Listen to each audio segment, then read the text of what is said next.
Hi friends, எல்லாருக்கும் வணக்கம். இன்றைக்கி நாம் பன்னீர் பிரியாணி எப்படி பண்ணலான்னு பார்க்கலாம். இதுக்கு நான் 200 கிராம் பன்னீர் எடுத்திருக்கேன். அதை நல்லா குட்டி குட்டியாக கட் பண்ணி வச்சுருக்கிறேன்.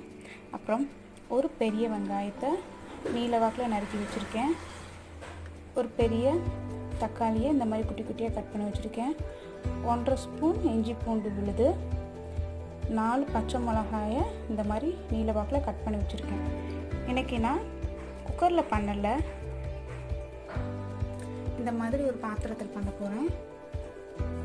கேஸ் ஆன் பண்ணுறதுக்கு முன்னாடி இந்த பன்னீரை ஒரு மிக்சிங் பவுலில் போட்டு மஞ்சள் பொடி, கொஞ்சமாக மிளகாய் பொடி, அப்புறம் கொஞ்சமாக உப்பு போட்டு நல்லா மிக்ஸ் பண்ணி வச்சுக்கலாம்.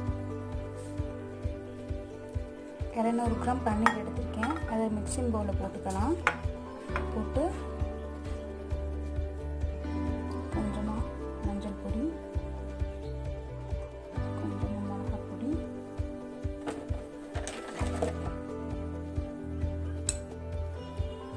கொஞ்சமாக உப்பு, இது எல்லாத்தையும் மிக்ஸ் பண்ணிக்கலாம்.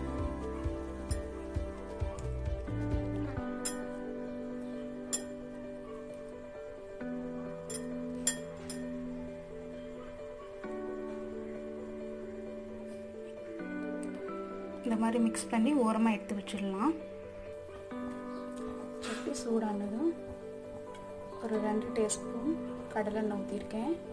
நம்ம நெய் ஆட் பண்ணல, நெய் நம்ம லாஸ்ட்டாக ஆட் பண்ணிக்கலாம். அப்படின்னா இன்னும் நல்ல வாசனையாக இருக்கும். இது கூட ஒரு ஸ்பூன் சோம்பு, ஒரு 3 ஏலக்காய், அன்னாச்சிப்பூ, 3 கிராம்பு, ஒரு பட்டை, கொஞ்சம் கடல் பாசி, இது எல்லாத்தையும் ஆட் பண்ணிக்கலாம்.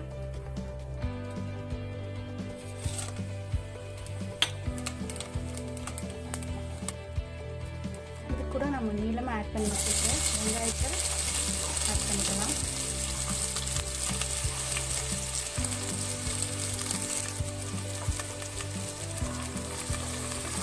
ஆட் பண்ணி வச்சு நல்லா மிக்ஸ் பண்ணிக்கலாம்.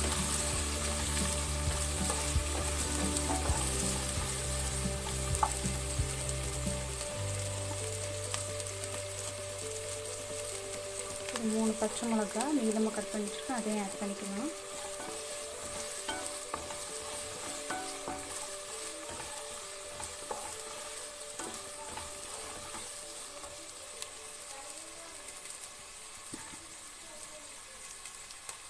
ஒரு 1.5 ஸ்பூன் இஞ்சி பூண்டு பேஸ்ட்டு.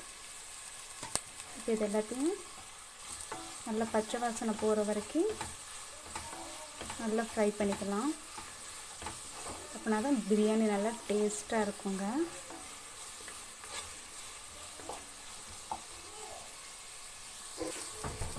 வெங்காயம் ஓரளவுக்கு நல்லா குக் ஆகிடுச்சு.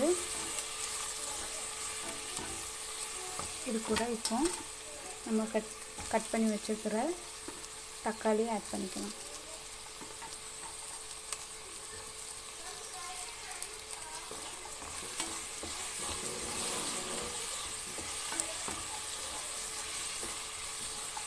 கொஞ்சமாக உப்பு சேர்த்து நம்ம ஃப்ரை பண்ணிக்கலாம்.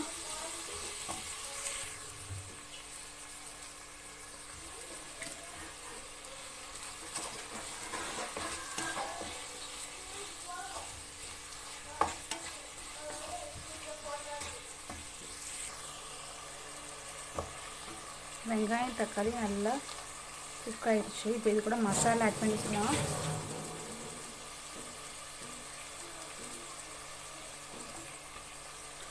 ஒன்றரை ஸ்பூன் மிளகாய் பொடி,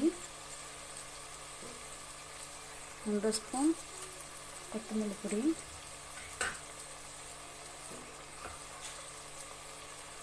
கொஞ்சமாக மஞ்சள் பொடி, 1/2 table spoon garam masala. Already நம்ம கொஞ்சம் உப்பு ஆட் பண்ணியிருக்கோம், பேலன்ஸ் உப்பு போட்டுக்கலாம். போட்டு நல்லா மிக்ஸ் பண்ணிக்கலாம்.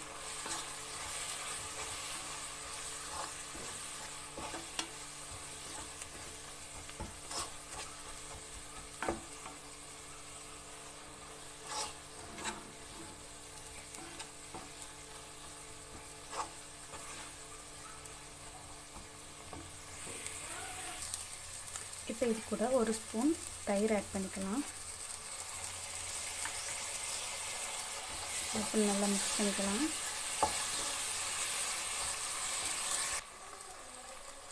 இது கூட ஒரு கொத்து கொத்தமல்லி இலை, ஒரு கொத்து புதினா இலை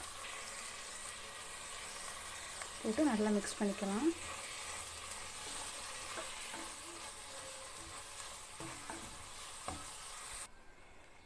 இப்போ இது கூட ரைஸ் ஆட் பண்ணிக்கலாம். நான் இப்போ இது கூட ஆட் பண்ணுறதுக்கு 2 டம்ளர் பாஸ்மதி ரைஸ் எடுத்திருக்கேன்.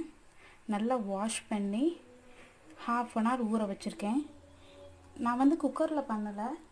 ஸோ வந்து 1 டம்ளர் ரைஸுக்கு 1½ டம்ளர் வாட்டர் ஆட் பண்ணியிருக்கேன். நான் 2 டம்ளர் வந்து ரைஸ் எடுத்திருக்கேன். ஸோ 3 டம்ளர் வாட்டர் ஆட் பண்ணியிருக்கேன். இப்போ இதை இந்த மசாலா கூட போட்டு மிக்ஸ் பண்ணிக்கலாம். கிரேவி நல்லா பச்சை வாசனைலாம் போயிடுச்சுங்க. இப்போ இது கூட நம்ம வாட்டரையும் ரைஸையும் ஆட் பண்ணிடலாம்.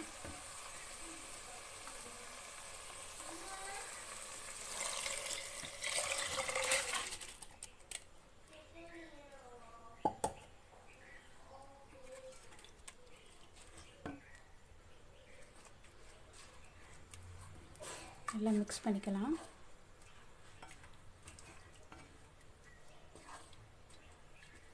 சால்ட் டேஸ்ட் பண்ணி பார்த்துக்கோங்க. ஒரு உப்பு கூட இருக்கிற மாதிரி.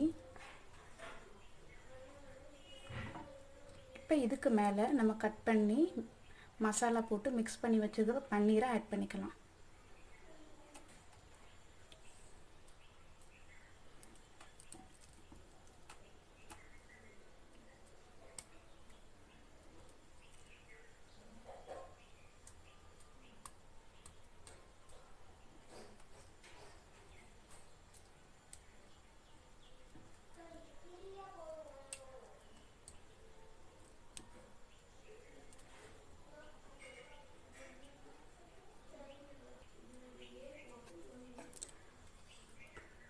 பன்னீர் எல்லாம் நம்ம ஆட் பண்ணியாச்சு.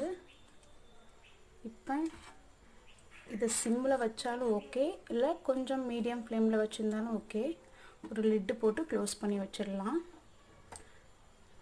ஒரு 7 to 10 மினிட்ஸ் கழித்து நம்ம ஓப்பன் பண்ணி பார்க்கலாம் பிரியாணி எப்படி வந்திருக்குன்னு.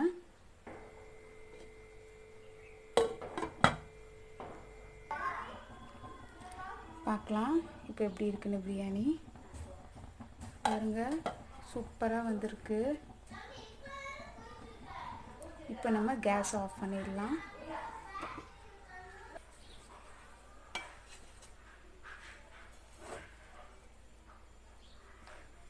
பாருங்க, சூப்பராக குக் ஆகிடுக்குங்க.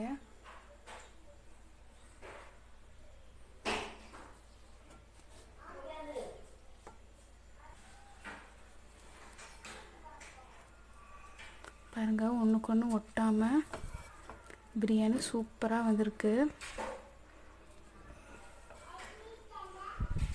நல்லா சேம் டைம் குக் ஆகிருக்கு. பன்னீரெல்லாம் பாருங்கள் நல்லா சூப்பராக வெந்திருக்குங்க. இப்போ இதை ஒரு பவுலில் வச்சு சர்வ் பண்ணிடலாம். இப்போ இது கூட ஒரு 2 ஸ்பூன் நெய் விட்டு மிக்ஸ் பண்ணிக்கலாம். நல்ல மணமாக இருக்கும்.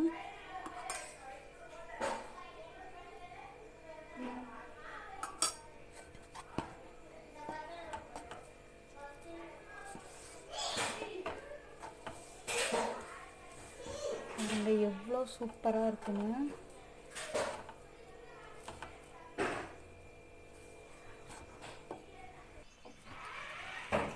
பிளேட்டில் எடுத்துக்கிட்டேன். இன்றைக்கி நான் பன்னீர் பிரியாணிக்கு சைட் டிஷ் பொட்டேட்டோ ஃப்ரையும் ஆனியன் ரைத்தாவும் எடுத்துருக்கேங்க.